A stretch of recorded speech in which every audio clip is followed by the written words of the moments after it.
Tonight, temperatures in Yukon dip back below -50 as a second snowstorm slams freezing temperatures, mounds of snow. A warning for those dealing with extreme weather. December 2025.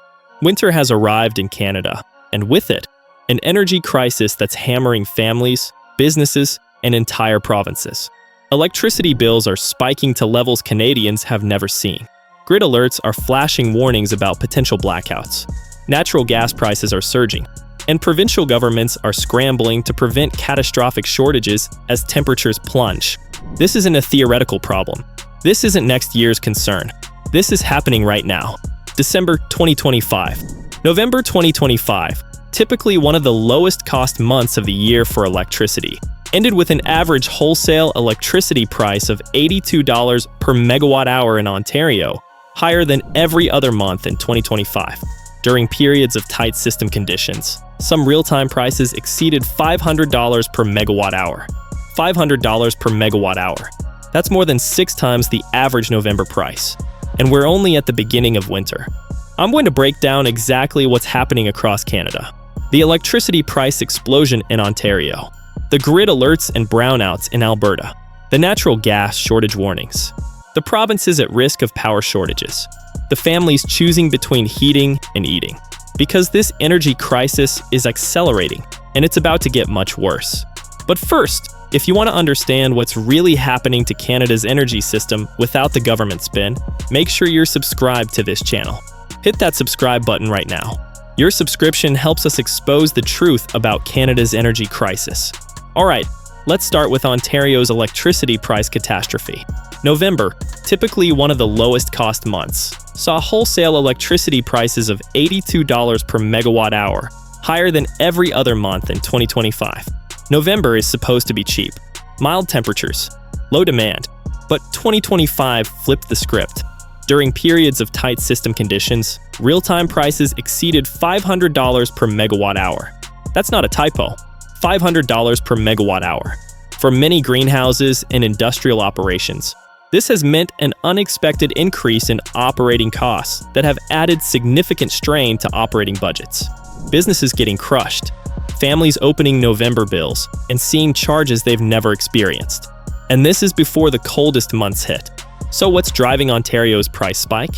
3 factors working together. First, electricity demand rises naturally as temperatures drop. Facilities use more heating, ventilation systems run harder, and lighting loads extend into longer evenings. In previous years, it was rare for usage to reach 21,000 megawatts in winter. However, we have already seen usage exceeding 21,000 megawatts in November and December, with usage expected to climb as high as 23,000 megawatts in January. 23,000 megawatts. That would shatter all previous records. Second, natural gas prices rise as we enter winter months, and more natural gas is consumed by businesses and homeowners for heating. When natural gas prices climb, electricity prices follow because gas-fired power plants become more expensive to operate. Third, and this is the killer, nearly 4 gigawatts of supply turned off after scheduled maintenance. Nuclear reactors offline, gas plants down for repairs, wind generation producing almost nothing during calm winter days. As we head into January, we can expect natural gas prices to either stay the same or potentially increase slightly, and for electricity demand to increase by another 1 to 3 gigawatts. So demand is rising. Supply is constrained. Natural gas is expensive. That's the recipe for price explosions. The Ontario Energy Board announced electricity prices under the regulated price plan for households, small business, and farms changed as of November 1st, 2025. Here are the new rates. Off-peak, 7.6 cent/kilowatt hour. Mid-peak, 11.3 cent/kilowatt hour. On-peak, 15.8 cent/kilowatt hour.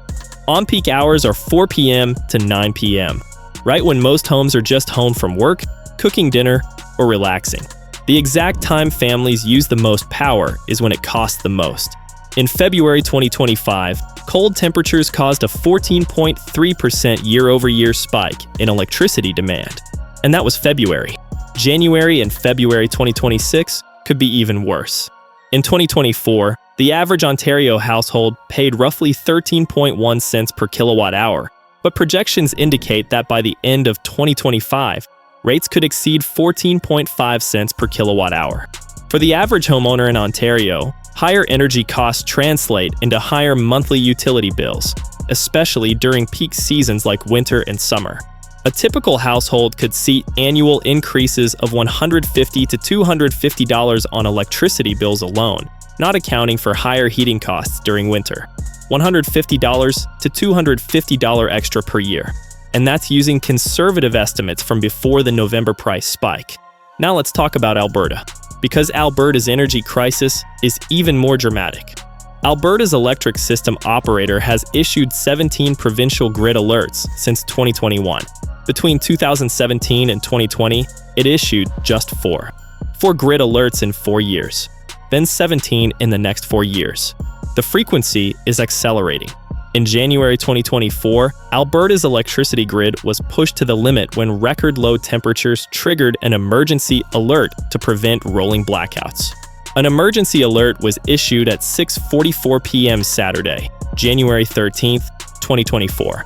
Residents were asked to immediately reduce electricity used to essentials only. The Alberta Emergency Management Agency urged Albertans to turn off unnecessary lights, avoid cooking with a stove, and delay charging electric vehicles. An emergency sent to every phone in Alberta. Don't cook dinner. Don't charge your car. Turn off your lights. Or face blackouts. Alberta's energy grid had as little as 10 megawatts in reserve power at one point Saturday night, one of the coldest nights of the past 50 years. 10 megawatts of reserve for an entire province. That's essentially zero margin for error. The Alberta Electric System Operator ended the grid alert just before 9 p.m. An urgent appeal to Albertans to conserve electricity was instrumental in avoiding rotating power outages. Alberta avoided blackouts because people responded within minutes. But that's not a solution. That's luck. Then April 5th, 2024 brought even worse news. Tens of thousands of Alberta households lost power after a shortage of electrical generation prompted the provincial electrical grid to temporarily cut usage. When the Keephills 2 natural gas plant west of Edmonton tripped offline, AESO asked power distribution companies, including Edmonton's EPCOR and Calgary's Enmax, to begin rotating outages to their customers. Enmax turned off power to about 25,000 Calgary customers for about 14 minutes. EPCOR shut off power to about 20,000 customers across Edmonton for less than 30 minutes. FortisAlberta said about 15,000 customers in rural areas lost power. 60,000 customers. Forced blackouts. In April, not even the coldest month. Blake Schaefer, Associate Professor of Economics at University of Calgary, specializing in electricity, called the brownouts a far more serious situation than the power demand crisis Alberta experienced in January. More serious than January's crisis. Let that sink in. At the height of the alerts, Alberta was importing limited supplies of electricity from Saskatchewan, British Columbia, and Montana. Alberta, an energy-producing province, importing power just to keep the lights on. Saskatchewan Premier Scott Moe posted, "SAS Power is providing 153 megawatts of electricity to Alberta this evening to assist them through this shortage." That power will be coming from natural gas and coal-fired plants. Even Saskatchewan's help wasn't enough to prevent blackouts. And here's what's terrifying. Alberta set an all-time provincial record for power demand on Thursday evening, January 11th, 2024, as extreme cold weather blanketed the province. At 6 p.m., total demand hit an hourly peak of 12,384 megawatts, beating Alberta's last hourly peak power demand record of 12,192 megawatts set on December 21st, 2022. December 2022, record broken. January 2024, new record. Each winter, demand climbs higher. Each winter, the grid gets closer to catastrophic failure. Months with extreme temperatures, whether heat or cold, are the most likely to see grid alerts issued in Alberta, with July being the month with the most frequent alerts over an 18-year period. Summer heat waves, winter cold snaps. Alberta's grid is vulnerable year-round. Now let's talk about the broader Canadian crisis. A report from the North American Electric Reliability Corporation found Quebec and Nova Scotia to be particularly exposed to potential electricity shortages in the next 10 years, especially during high-demand winter months. Energy deficits in supply meeting demand were also identified in Alberta, Saskatchewan, Ontario, and New Brunswick in the report, which covered a forecast period to 2033. 6 provinces facing electricity shortages. Only BC and Manitoba are expected to see no resource deficiencies. Every province's grid was predicted to become increasingly vulnerable during stretches of climate change-fueled extreme weather and unable to manage power load increases. Increasingly vulnerable. That's the trajectory for the next decade. Francis Bradley, CEO of Electricity Canada, said there is virtually nowhere the electricity grid isn't vulnerable to the rising severity and duration of climate change-related extreme weather. Over the last 2 years or so, during these extremes of weather, we've seen new peaks hit in terms of electricity demand. And it's not just in Alberta.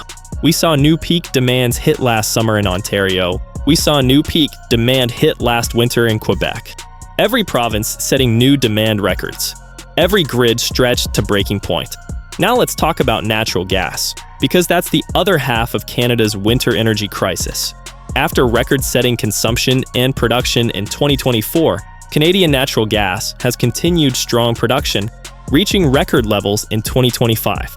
High production has led to above-average storage levels for this upcoming heating season, helping to keep natural gas prices low.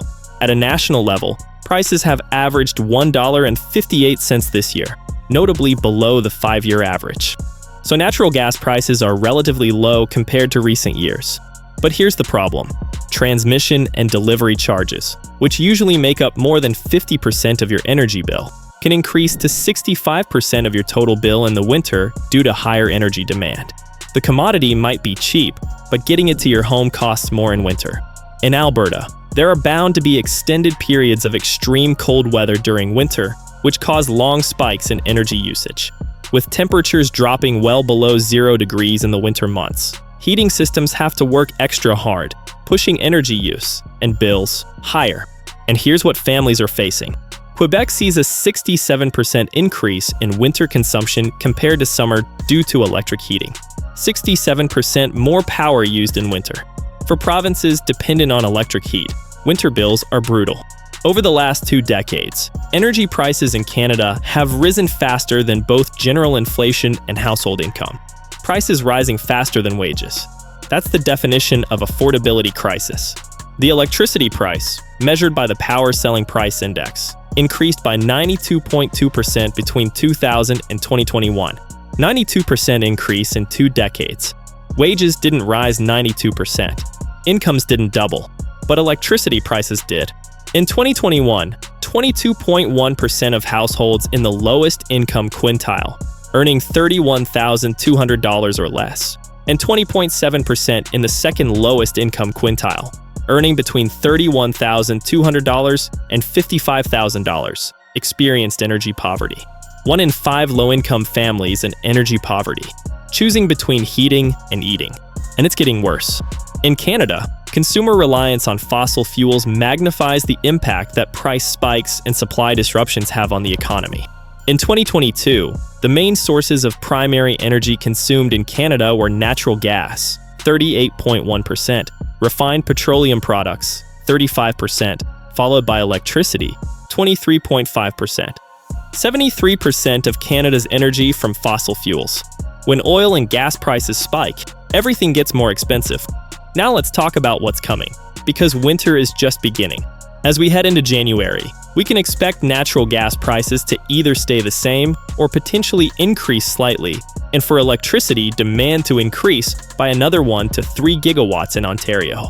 However, we can also expect nearly 4 gigawatts of supply to turn back on after their scheduled maintenance is completed.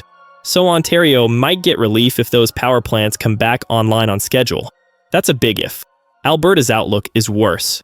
Andrew Leach, energy and environmental economist at University of Alberta, said regulatory flexibility is needed for the part of the country that is awash in cheap energy in the summer, from wind and solar, but in the depths of winter, during really cold conditions and really high energy loads, those resources do not generate a lot of power. A solution relying exclusively on wind power, solar power, and trade isn't going to get you through a really cold, dark night in Alberta. Alberta's renewable capacity produces almost nothing during winter cold snaps. Wind dies. Solar generates nothing in darkness. Gas plants become the only option, and some of those keep breaking down. Premier Danielle Smith said the market should encourage gas plants to stay operating. This is at the heart of everything that we've been saying for the last year, that the system is broken. It needs to be repaired. We need to be focused on baseload power and reliable and affordable energy. The system is broken. That's not partisan rhetoric. That's observable reality. And across Canada, the warnings are mounting. The NERC report stresses the critical need for improvement to Canada's inter-regional transfer capability, the ability to transfer power between provincial grids, to manage the impacts of extreme weather and supply shortfalls.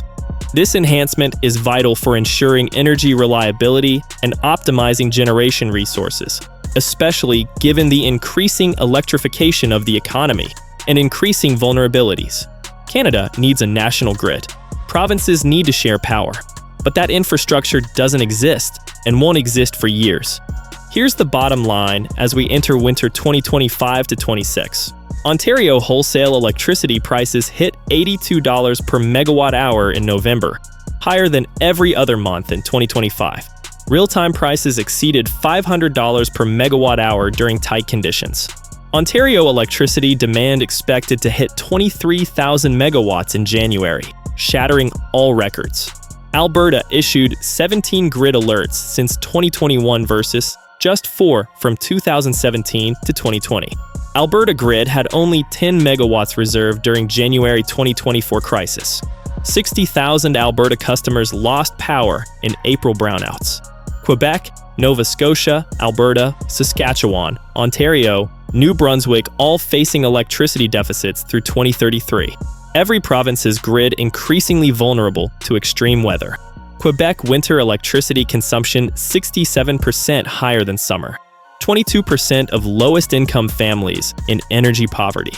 Electricity prices up 92% in 2 decades. Ontario households facing $150 to $250 annual bill increases. This is Canada's energy crisis. Prices spiking, grids failing, families struggling, provinces warning of shortages. Make sure you're subscribed because this winter will test Canada's energy system like never before. We're tracking grid alerts, price spikes, and blackout warnings as they happen. The coldest months are still ahead. January, February, March, and Canada's energy infrastructure is already buckling in December. Winter 2025 to 26 could bring rolling blackouts, emergency alerts, price spikes that make November look cheap. Because the system is stretched to breaking, and the breaking point is coming. This story is far from over. Stay tuned.